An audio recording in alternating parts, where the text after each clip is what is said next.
I'm lazy, so I'm not gonna actually do that, right? What's going on, earners? Welcome back to On Target Earnings. As always, this is Matt. Today we're giving you 3 bits of advice on how you can beat the competition whenever you're coming up against alternatives in your sales cycle. Step number 1 is to know what your prospect knows. It absolutely blows my mind every time I talk to a salesperson who knows that at any given time they are going to be competing with an alternative in their space, and they've never even been to that competitor's website, let alone their LinkedIn page, let alone sign up for Google alerts, let alone following them on Instagram and LinkedIn. Ask yourself, how comfortable would you be if your favorite sports team was heading into the championship game and they're like, not gonna watch any film. I mean, there's film available. I mean, I could probably watch the games, I could probably study what they do, I could probably ask people and do research, but I'm lazy, so I'm not gonna actually do that, right? How would you feel as a sports team? Would you ask that that coach be fired? When you think about the answer to that question, ask yourself what you're saying about yourself. With any sports team, their ability to win games is their ability to make life-changing money.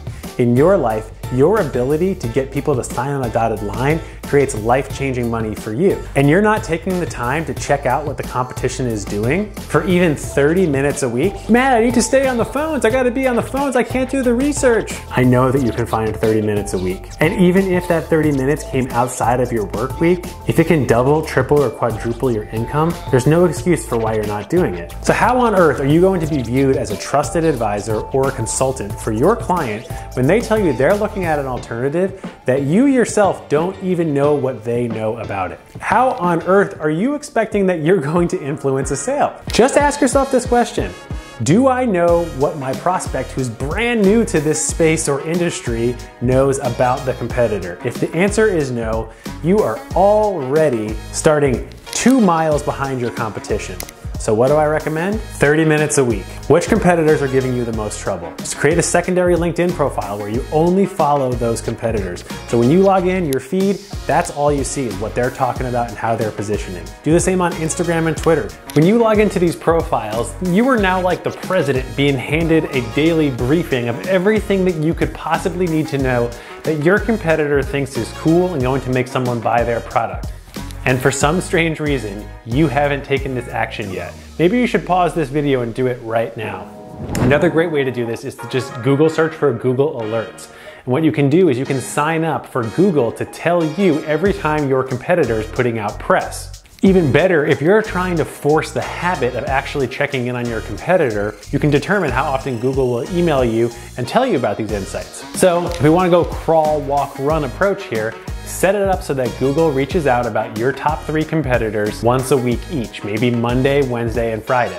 Commit to reading some of those insights if some of the press releases look interesting, and also use that as your cue to go head over to those social channels and just keep tabs on what it is they're saying and doing. How on earth are you going to compete against something that you don't even know is happening? That's step number 1. Step number 2, acknowledge, give credit, and act confused.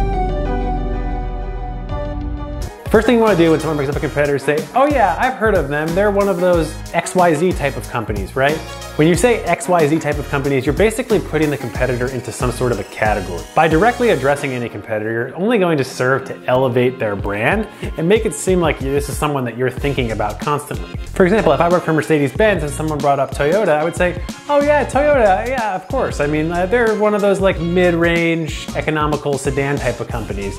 I think they're trying to do a little bit in the luxury space, something like that, right? And I'm just calling them the mid-range affordable sedan companies who are kind of trying to move into luxury. And from that moment moving forward, that's probably how I'm going to continue to refer to Toyota to make sure that my prospect doesn't feel like, oh, I'm really nervous. Toyota actually has a pretty economical luxury car now and they might be coming for our sales at Mercedes. Coming for our sales at Mercedes. Never gonna do that. Also, give them a little bit of credit for what you have heard that they're doing.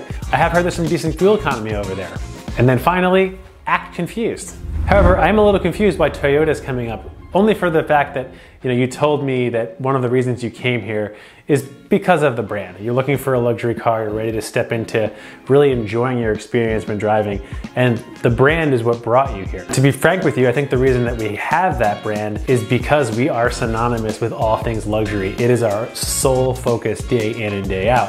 While there might be folks out there who are talking about having parity with what we do, it's not their sole focus. So I guess I'm just a little confused. Are you looking truly for a luxury automobile? Or are you still kind of thinking maybe something more economical that's kind of dipping its toes into luxury is more what you're looking for? This is how I remind the prospect about the thing that they told me when they first came in, which is why they were looking at me. But if I don't know my competition, I'm not able to position this way. So make sure you acknowledge, give credit, and then act a little bit confused. This is a very great way to take the high road while throwing some cold water on your competition. The final step is to know where it hurts. Make sure when you're studying their product or services offering that you start to understand where they might be vulnerable. Now, this is where most salespeople go wrong. Most salespeople just jump into immediately trashing the competition, which is very unbecoming, makes you less trustworthy, and also shows that you're not putting your prospect and what they're trying to solve first. Simply tell your prospect,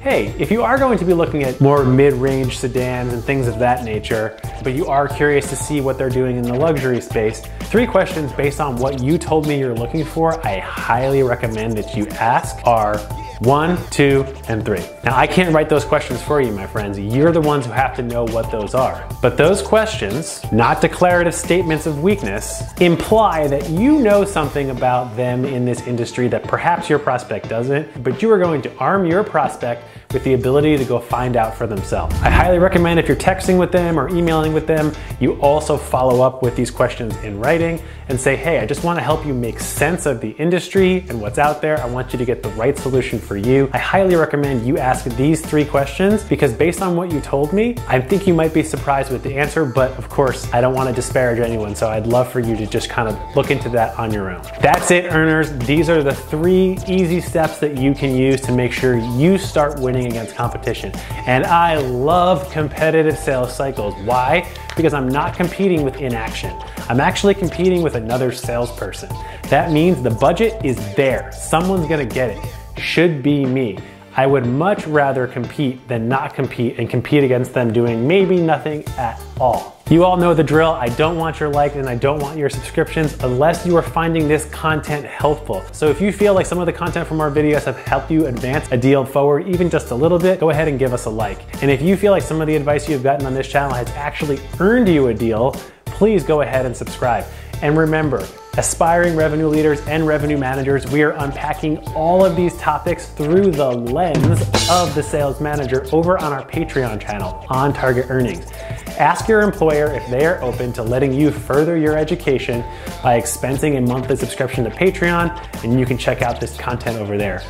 All right, my friends, as is always the case, tough times in sales do not last. Tough salespeople do.